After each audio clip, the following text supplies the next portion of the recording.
नाज़रीन, बड़ी अहम तरीन डेवलपमेंट्स हैं, बहुत बड़ी खबर आपके साथ शेयर करने जा रहे हैं कि अरब अमारात ने तेल पैदा करने वाले ममालिक और तेल की मईशत के ऊपर यूं समझ लीजिए कि खुद को हमला कर दिया है। एक बहुत बड़ा फैसला। इसके बाद क्या होने जा रहा है? ओपेक ममालिक जो हैं उनमें एमरजेंसी की सूरत हाल है। इसकी तमाम तर डिटेल्स आपके साथ हम शेयर करेंगे। जबकि पाकिस्तान ने एक नया मिसाइल टेस्ट करने की वार्निंग जो है वो जारी कर दी है। इसकी तमाम तर डिटेल्स, और रूस ने मुज़ाकरात की सालसी के हवाले से बड़ी पेशकश की है, इसकी भी तमाम तर डिटेल्स आज के इस व्लॉग में आप जान पाएंगे। वीडियो की तफसील में जाने से पहले अगर आपने हमारे इस चैनल को सब्सक्राइब नहीं किया हुआ तो आपसे गुजारिश है काइंडली इसको सब्सक्राइब कर लें और बेल आइकन को जरूर दबा दें ताकि हमारी आने वाली वीडियो सबसे पहले आप तक पहुंच सकें। नाज़रीन, हम आपके शुक्रगुजार हैं जो आप हमारे व्लॉग्स को देखने के लिए वक्त निकालते हैं और कमेंट सेक्शन में अपनी मोहब्बतों का इजहार भी करते हैं। नाज़रीन, इस वक्त सूरत हाल बड़ी तेजी से बदल रही है और मामलात बड़े खौफनाक शक्ल इख्तियार कर रहे हैं। एक तरफ तो बड़े बड़े सरप्राइज और नए नए ब्लॉक्स जो हैं वो बन रहे हैं। नाज़रीन, अब अरब अमारात जो है वो मशरक़ वुस्ता के अंदर एक बड़ी गेम खेलने की जानिब बढ़ गया। आज अरब अमारात ने बाकायदा तौर पे जो तेल पैदा करने वाले ओपेक ममालिक हैं और ओपेक प्लस हैं उनमें से अपने आप को अलग कर लिया है, अलहदगी का ऐलान कर दिया। ये नाज़रीन आप यूँ समझ लीजिए कि एटमी हमला अगर इसे कहें कि इसके ऊपर तेल की मईशत के ऊपर है तो गलत नहीं होगा। उसकी वजह यह है कि इस वक्त अमेरिका जो है वो अरब अमारात को इसराइल के साथ मिलकर जिस तरह से पूरी दुनिया के अंदर तेल की जो मार्केट है उसको कैप्चर करने और ख़ास तौर पे जो सऊदी अरब की तेल मार्केट है उसको तबाह करने के लिए ये बड़ा कदम उठा रहा है। वो किस तरह से, आप जरा गौर कीजिएगा कि पिछले कुछ अरसे से अमेरिका इस वक्त पूरी दुनिया में सबसे बड़ा तेल जो है वो पैदा करने वाला मुल्क बन चुका है। तेल और गैस के सबसे ज्यादा ज़खायर इस वक्त मौजूदा टाइम में अमेरिका के पास हैं और अमेरिका ने बड़े फख्र के साथ डोनाल्ड ट्रंप ने इसका ऐलान भी किया था। अब नाज़रीन, एक तरफ तो वेनेजुएला के तेल के ऊपर अमेरिका का कब्जा है, दूसरी तरफ ईरान का तेल जो है वो स्ट्रेट ऑफ होर्मुज़ की नाकाबंदी करके उसको रोका हुआ है। यानी तेल जा तो रहा है लेकिन तेल बहुत कम मिकदार में बाहर निकल पा रहा है मशरक़ वुस्ता से। तेल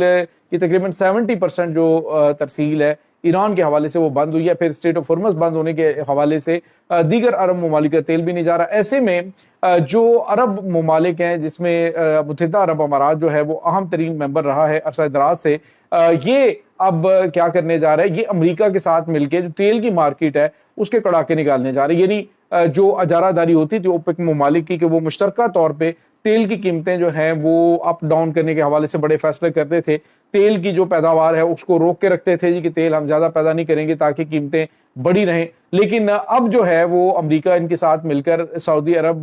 को बड़ा धक्का दे सकता है क्योंकि सऊदी अरब तेल पैदा करने वाले ममालिक में मशरक़ वुस्ता के अंदर बड़ा मुल्क है। तो अब नाज़रीन, ईरान का तेल बंद, वेनेजुएला के तेल पे कंट्रोल और उसके बाद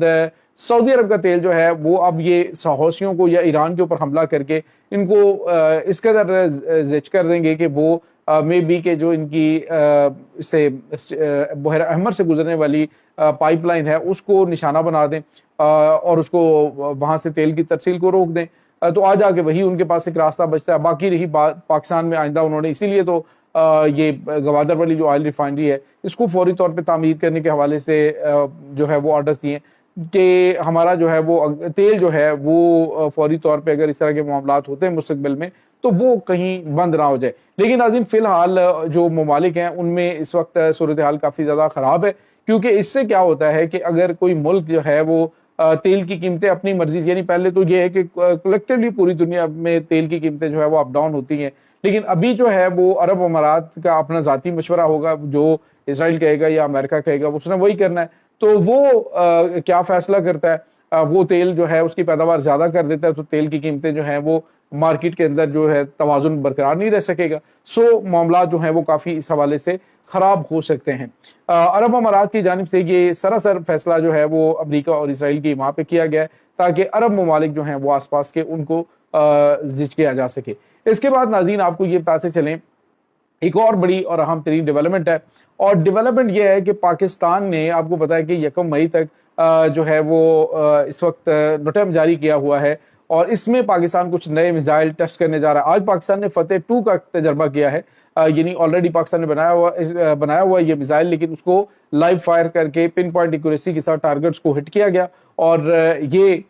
جو ہے وہ فتح 2 کے حوالے سے ایکسپیریمنٹ کیا گیا ہے۔ اس کے بعد ناظرین پاکستان جو ہے وہ کچھ نئے ویپنز،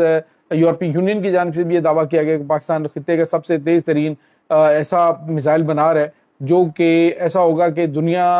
خاص طور پہ مشرق وسطیٰ کے اندر اور یہاں پہ کوئی بھی ملک اس میزائل کی رفتار کو پکڑ نہیں پائے گا، اور بڑا تیز رفتار میزائل پاکستان اس سے ریڈی کر رہا ہے۔ تو پاکستان کس وقت کون سے میزائل کا ایکسپیریمنٹ کر دے اس کے بارے میں نہیں پتا۔ کل بھارت نے بھی نوٹم جاری کیا تھا، بے آف بنگال میں وہ 1450 کلومیٹر دوری تک مار کرنے والے ایک میزائل کا ایکسپیریمنٹ کرنے جا رہے ہیں۔ یعنی آپ یوں سمجھ لیجئے کہ بھارت میں اس وقت جو ریاستی انتخابات ہیں وہ بھی چل رہے ہیں، مقبوضہ جموں کشمیر کے اندر بھارت کا ہتھیارہ بھی گرا، بھارت فاسٹ فلیگ آپریشن کی تیاریاں بھی کر رہا ہے، پاکستان کی جانب سے بھی وارننگ دی گئی، اس کے بعد جو سعودی عرب ہے اس نے بھی بھارت کو وارننگ دی، اور اب پاکستان جو ہے وہ واضح طور پہ ان کو وارن بھی کر رہا ہے، اور پاکستان نے بھی ایکسپیریمنٹ کے لیے 1 مئی تک کا جو نٹم ہے جاری کیا، کچھ نئے میزائل ٹیسٹ پاکستان کرنے جا رہے ہیں۔ تو یہ ناظرین اس وقت تازہ ترین اپڈیٹس چل رہی ہیں۔ دوسری طرف آپ کو یہ بتاتے چلیں کہ اسٹریٹ آف ہارمز جو ہے وہ اس وقت مکمل طور پہ ایک طرف تو ایران نے اور دوسری طرف امریکہ نے اس کی ناکہ بندی کر کے دنیا کے لیے بڑے حالات خراب کر دیے ہیں۔ آنے والے دنوں کے اندر ناظرین پاکستان سمیت پوری دنیا شدید متاثر ہو سکتی ہے اگر یہ جنگ دوبارہ سے شروع ہوتی ہے، جس کے چانسز کم ہی ہیں لیکن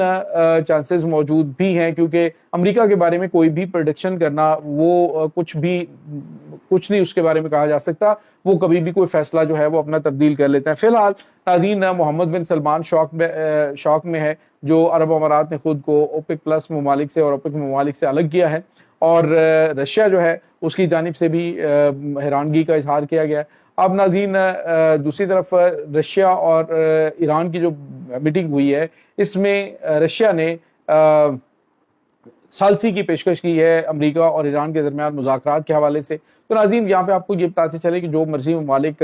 اس حوالے سے پیشکش کرتے رہیں، اگر یہ معاملات آگے بڑھیں گے تو پاکستان کے تھرو ہی بڑھیں گے، اور پاکستان کے اندر ہی یہ معاہدے کے اوپر دستخط ہونے ہیں جس بھی لیول پہ جا کے ہوں۔ لیکن آپ کو یہ بتاتے چلیں چونکہ دونوں ممالک جو ہیں ان کے پاکستان کے اوپر اعتماد ہے، پاکستانی قیادت کے اوپر اعتماد ہے، لیکن ناظرین کچھ عناصر ایسے ہیں جو اس طرح کا ماحول پیدا کرنے کی کوشش کر رہے ہیں، کچھ اس طرح کی باتیں کرنے کی کوشش کریں کہ پاکستان اور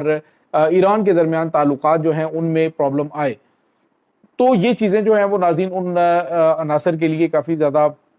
میرے خیال میں ان کو متنبع کرنے کی ضرورت ہے کہ پاکستان اور ایران جس مرحلے پر ان معاملات کو لے کے پہنچے اور کتنی مشکل سے پہنچے کہ تیسری عالمی جنگ چھڑتے رہ گئی ہے، تو اس میں پاکستان کی تعریف کی جانی چاہیے۔ پاکستان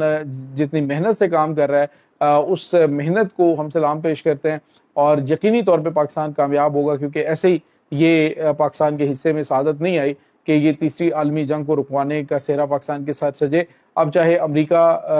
جو ہے وہ رشیا کے اوپر ڈیفینیٹلی اس طرح سے اعتماد نہیں کر سکتا جتنا وہ پاکستان پہ کر سکتا ہے، اور بعض لوگ جو ہے وہ یہ کہتے ہیں جی کہ پاکستان جو ہے امریکہ کی فیور کر رہا ہے۔ تو بات یہ ہے کہ پاکستان دونوں ممالک کے ساتھ بحیثیت ثالث جو ہے دونوں ممالک کو لے کے چل رہا ہے، دونوں ممالک کے پیغامات بھی ایک دوسرے کو دے رہا ہے، بات چیت کو بھی آگے بڑھا رہا ہے، اور انشاءاللہ امید ہے کہ معاملات کسی بہتری کی جانب بڑھیں گے اور یہ معاہدہ ہوگا۔ یہ ناظرین اس وقت تازہ ترین اپڈیٹس چل رہی ہیں۔ اس تمام صورتحال کے بارے میں آپ کا کیا کہنا ہے؟ کمنٹ سیکشن میں اپنے خیالات کا اظہار ضرور کیجیے گا۔